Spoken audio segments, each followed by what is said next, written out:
me grab a couple of these. Christ.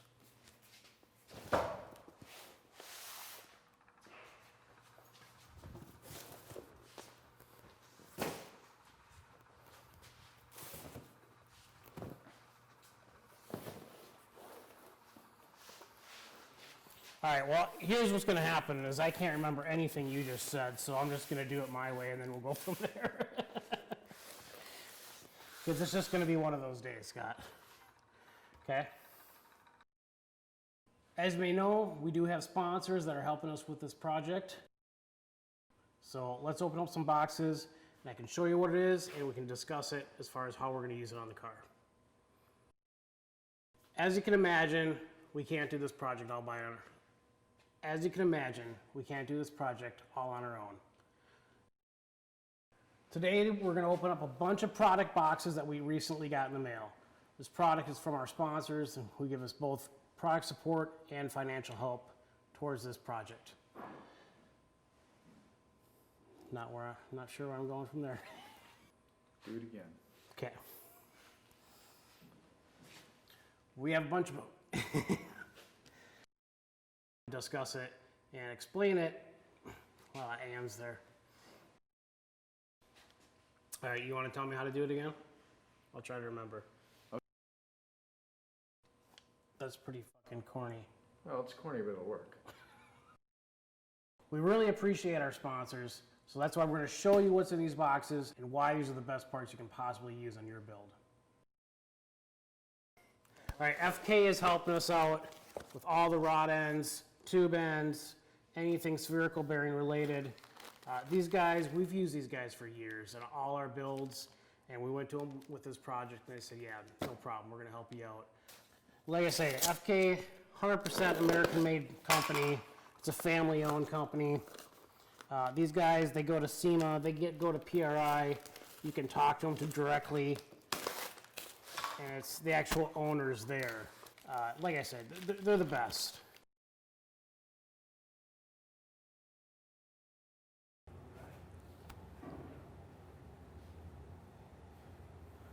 As you can see, we've got our transmission and bell housing.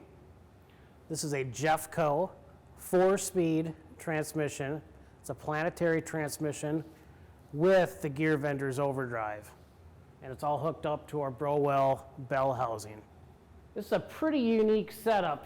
Generally, you're not going to see a planetary transmission with the overdrive unit, but this is really going to help us shifting into that high gear at really high speed when you're always kind of low on torque and you need a little bit more oomph. As you can see, there are 4 levers. Each gear actually has its own lever. So you pull first gear, second gear, you pull your own lever, third gear has its own lever, fourth gear has its own lever. Pretty neat, pretty cool setup. I've always wanted this transmission, and this was really the perfect project for it. The first gear can. Second gear is all the way up here, third, fourth, and then this is the overdrive. And Browell hooked us up with the bell housing. It's all SFI certified, ready to go. All the tubing that we're using is all 4130 chrome moly tubing. It's a little particular on the welding and as far as how you weld it.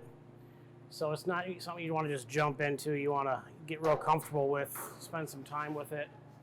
You want to make sure that you're not only using the right rod, but you got a good post flow on your TIG welder. Don't let that oxygen hit that weld right away. Let the gas kind of sit on it, let that weld cool down properly. We're just trying to fit the driver's area. We're building a funny car roll cage in here, and I want to make sure we have proper clearance for the helmet and all the padding around it. So I'm going to get in here. This is something we do on every car build, is actually fitting the car driver to the car. It's pretty critical. You know, always keep this in mind if you're buying a car. It was probably built for somebody else, may not fit you. So sit in the car, see if it fits you, see if it's comfortable. In this case, this car's got to be extremely comfortable. For one, we're going to drive it across the country, and that gets old quick.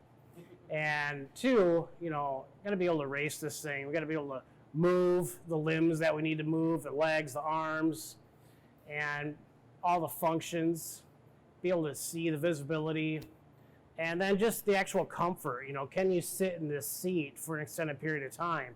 It's not just racing the car down the track, but you might have to sit in the staging lanes for hours on ends.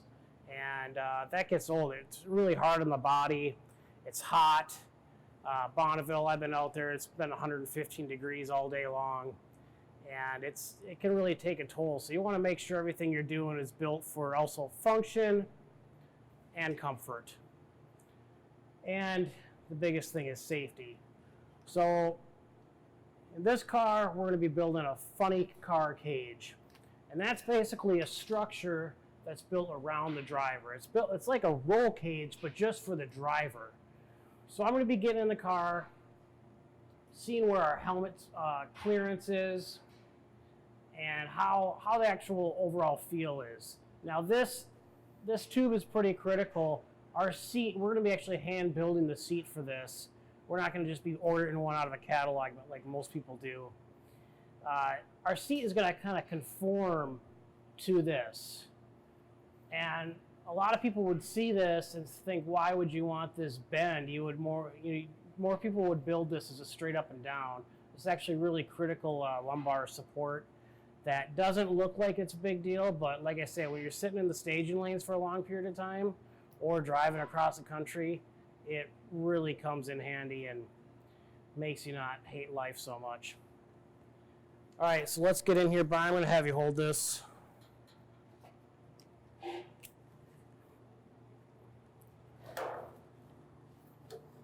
These cars can be a little tricky getting in and out of when you're building them. Things are just tack welded in, sheet metal's loose, nothing's really super secure.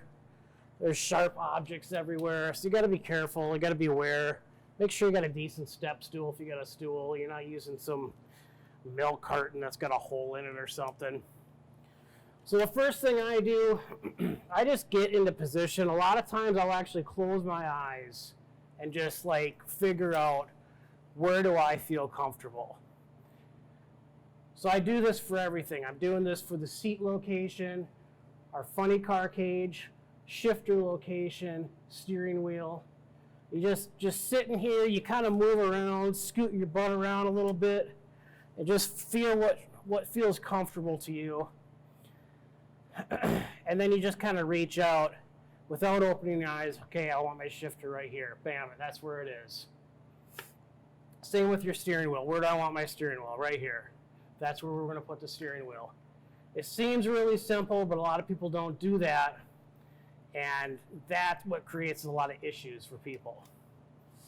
So you can see this helmet, when it's on my head, it's actually going to stick out behind my head, maybe 1.5 inches. There's padding and the outer shell and all that. And on the back side of the helmet, before the roll bar, we're going to have about 1 inch, 1.5 inches of padding. So you got to account for all that when you're building the structure. There's a lot of rules that go along with this, and it's pretty critical you do it right the first time.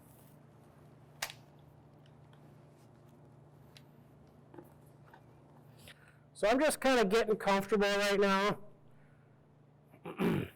figuring out where I want to be.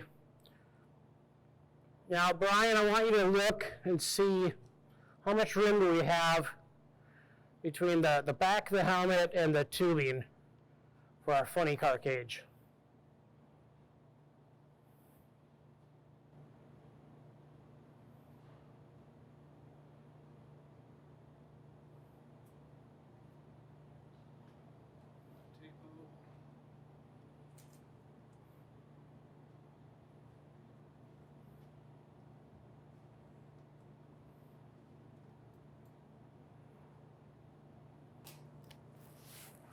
All right, so we're about 3 inches, 3-inch gap.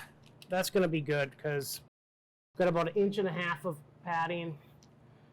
And also, once I'm actually all suited up, as we've tried before, and I got my Hans device on, I actually do kind of have my shoulders back a little bit more. Plus, you got your seat belts kind of pulling back on you. My head's going to come back a little bit. it's going to be about perfect. I don't really want it resting on that padding. I want a little bit of a gap. I want some movement so that I can move around. But we don't want too much of a gap to where it's dangerous either. So I actually grabbed our mock-up steering wheel. I've had this around the shop for a long time. It works pretty well. And this actually helps me get my shifter location because I need my left hand on the wheel, I've found. For me and for many people, having my left hand holding the wheel helps me figure out where my right hand needs to be. So keeping my body in the proper location, the driver location, having decent posture. You're not going to have great posture all the time, as most car guys don't. But just kind of close your eyes, put that steering wheel where you like it, where it feels good, and you just kind of reach over. Where's our shifter? We're about 3 inches shy right now. So this whole shifter mechanism needs to come back 3 inches. You got to remember, car like this, you're going to be strapped in with a 5-point harness. You can't twist. You can't reach way up front. If you got an ignition key on the dash, you can't reach that. Anything's got to be within reach. Not only that, you got arm and wrist restraints. If you get in a crash, they don't want your arms flailing around and being crazy and flying out of the car. So you actually have wrist restraints that go to your seat belts. They want to make it so your arms can't go further than they need to. So usually your shifter is the furthest point. So that means the rest of my controls need to be kind of in this area. Ignition, lights, parachute, fire extinguisher, stuff like that. You can put a lot of it on the steering wheel. A lot of people like to do electronics on the steering wheel. I don't. A lot of people will do parachute release on the steering wheel. I like a manual release. There's a lot of different buttons and configurations you can put on a wheel. I like to keep things as simple as possible, the least amount of variables as possible. So when we can go mechanical versus electronic, I usually go that route.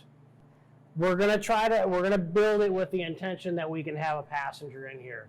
We're gonna need a passenger for tuning. We're actually gonna do, on-road tuning versus putting on a chassis dyno. If we can put it on a chassis dyno, we will, but time's going to be a limiter there. So that's the biggest reason of having a passenger in this vehicle. Plus, our producer really wants a ride and go back to Dairy Queen.